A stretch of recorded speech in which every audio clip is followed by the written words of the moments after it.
অনেকদিন পর একটা ডিসি ফ্যান বানালাম 12 ভোল্টের লিথিয়াম আয়ন ব্যাটারি দিয়ে। 3টে লিথিয়াম আয়ন ব্যাটারি দিয়ে একটা ডিসি 12 ভোল্টের একটা ফ্যান বানালাম।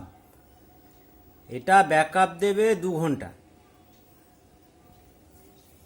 এই যে এখানে সুইচ আছে, অন অফ সুইচ, আর এইখানে হচ্ছে সকেটটা আছে চার্জ দেওয়ার জন্য সকেট, আর এটা মোটর আছে। ফ্যানটা চালাচ্ছি, একবার দেখুন। এই সুইচ অন করলাম, দেখুন কি আবার দেখছেন।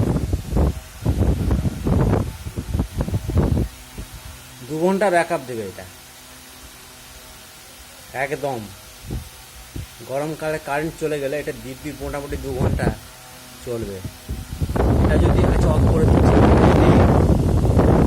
6টা ব্যাটারি দিয়ে করি তাহলে 4 ঘন্টা ব্যাকআপ দিবে একদম পুরোপুরি। ঠিক আছে, এটা আপনারা দেখলেন। আবার পরবর্তী পর্যায়ে আবার অন্য কিছু বানাবো।